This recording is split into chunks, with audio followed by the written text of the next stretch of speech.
Can you trust the news media? Many people doubt what they read and hear in the news.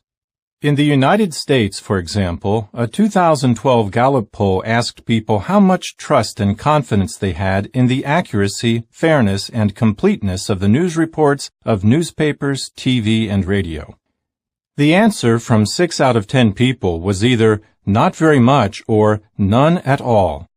Is such distrust justified? Many journalists and the organizations they work for have expressed a commitment to producing accurate and informative reports. Yet there is reason for concern. Consider the following factors. Media moguls.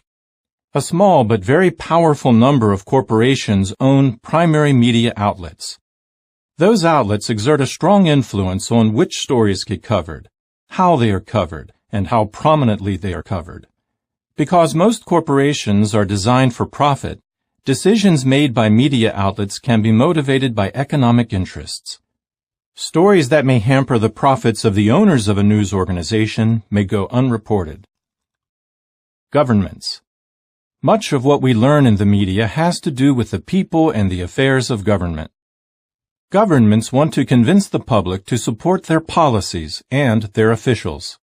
And because the media draw on content from the government, journalists and government sources at times cooperate with one another.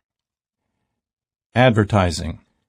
In most lands, media outlets must make money in order to stay in business, and most of it comes from advertising.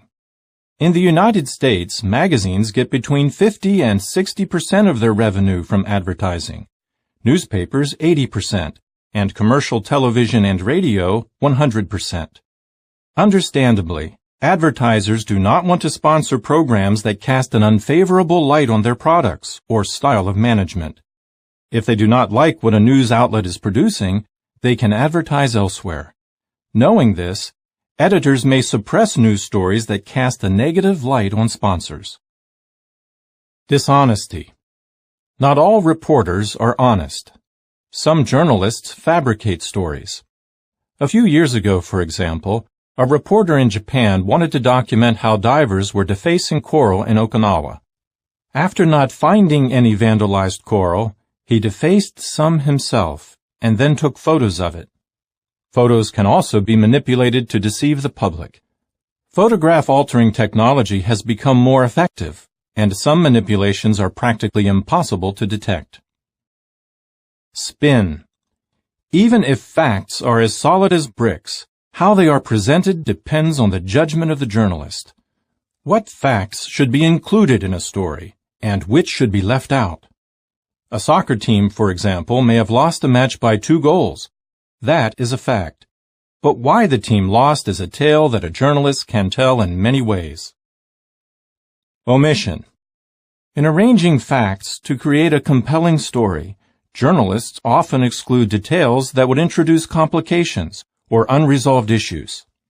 This causes some facts to be exaggerated and others to be diminished.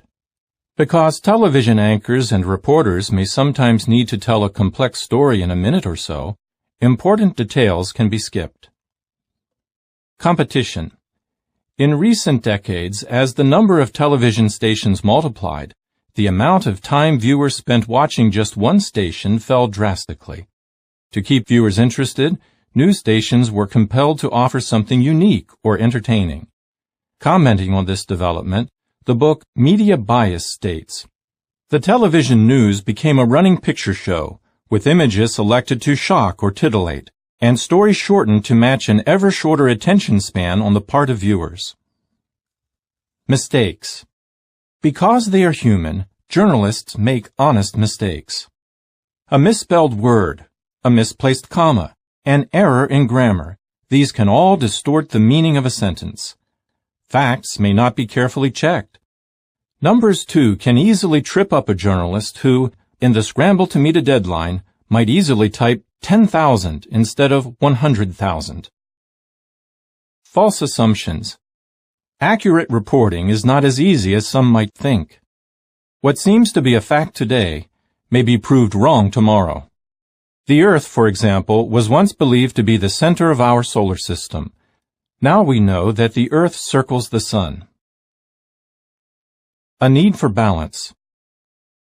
While it is wise not to believe everything we read in the news, it does not follow that there is nothing we can trust. The key may be to have a healthy skepticism while keeping an open mind. Does not the ear itself test out words as the palate tastes food? Here then are some tips that will help us to test out the words we hear and read. Provider. Does the report come from a credible, authoritative person or organization? Does the program or publication have a reputation for seriousness or for sensationalism? Who provide the funds for the news source? Sources. Is there evidence of thorough research? Is the story based on just one source? Are the sources reliable, fair, and objective? Are they balanced, or have they been selected to convey only one point of view? Purpose. Ask yourself, is the news item primarily to inform or entertain? Is it trying to sell or support something? Tone. When the tone of a news item is angry, spiteful, or highly critical, it suggests that an attack is underway and not a reasoned argument. Consistency. Are the facts consistent with those in other articles or reports? If stories contradict one another, be careful. Timeliness. Is the information recent enough to be acceptable? Something thought to be correct 20 years ago may be discounted today.